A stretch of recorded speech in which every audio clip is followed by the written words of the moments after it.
বিমানের টিকিট কাটতে আইসা পড়লাম টিকিট কাউন্টারে। কিছুদিন আগে একটা ভিডিওতে দেখাইছিলাম যে আমার বড় ভাই ছুটিতে বাংলাদেশ গেছে, কিছুদিন পরে আসবে, তাই টিকিট কাটতে আসলাম। এইখানে আইসা মনে করেন আঙ্গুর পাইছি সস্তা, তারপরে পুরা 1 কার্টুন নিয়ে নিলাম 12 রিয়াল দা।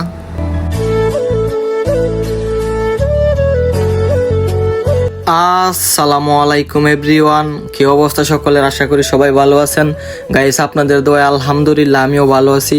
আপনাদেরকে কিছুদিন আগে একটা ভিডিওতে দেখাইছিলাম যে আমার বড় ভাই ছুটিতে বাংলাদেশ গেছে, তো কিছুদিন পরে আসবে।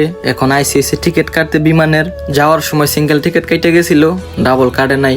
তো এই যে এক দোকানে আসলাম, এক দোকানে এসে রেট দেখলাম, তারপর আরেক দোকানে আসলাম। এই যে সিকিউ, ওনারে অনেকেই চিনে, উনি একজন কন্টেন্ট ক্রিয়েটর। আর দেখলাম দাম দর দেখলাম, সব দোকানেই আপনার 2100, 2200, 3000। এই মাসের ভিতরে সস্তার কোনো টিকিট নাই। আবার আপনি সৌদি আরব থেকে বাংলাদেশে যান 600 টাকা, কিন্তু বাংলাদেশ থেকে এখানে আসলে 2000-এর উপরে লাগবে সব টিকিটের দাম বাড়ছে। ওই যে বাংলাদেশ থেকে ভালো ভালো মানুষগুলো যে পলাইতেছে, এই কারণে টিকিটের দাম বাড়ছে। আর বিমানই পাওয়া যায় না, আল্লাহর কি রকমত। এই মাসের ভিতরে যে টিকিট পাইছি বাংলাদেশ এয়ারলাইন্সের, 2-3 দোকান ঘুরলাম, ঘুরে দেখলাম সব জায়গায় এক দামই, সব জায়গায় এক রেডি। তারপর আইসা পড়ছি খাইতাম, খাওয়া দাওয়া শেষ কইরা তারপরে খালি টিকিটটা কাইটা তারপরে যাবো গা রুমে। টিকিটের দাম যে এত বাড়বে কল্পনা করছি না।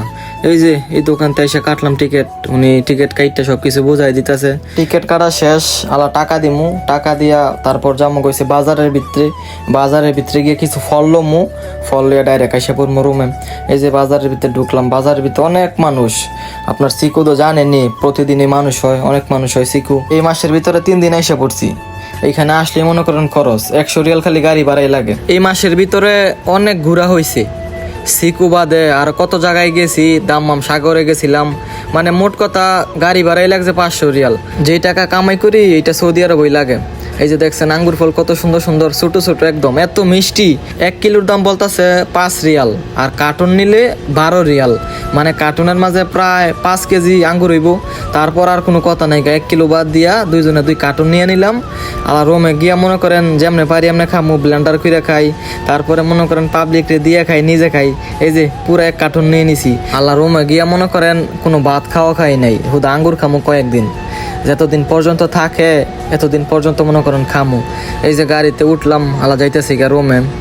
আর অনেকে আমার ভিডিও দেখেন, লাইক কমেন্ট শেয়ার করেন না। সবার কাছে রিকোয়েস্ট, আপনারা যদি লাইক কমেন্ট করেন, শেয়ার করেন, তাহলে মনে করেন ভিডিও বানাইতে ভালো লাগে, ভিডিও বানানোর আগ্রহটা বাইরে যায়। এই যে রোমে আসলাম, মাল আপনাদেরকে দেখাই আঙ্গুরগুলা কত সুন্দর যে দেখছেন। এটা কিন্তু আপনার কালারই এরকম অনেক সুন্দর, মানে ছোট ছোট মিষ্টি লাগে খুব। আজকের ভিডিওটা এইটুকুই, সবাই ভালো থাকেন, আল্লাহ হাফেজ।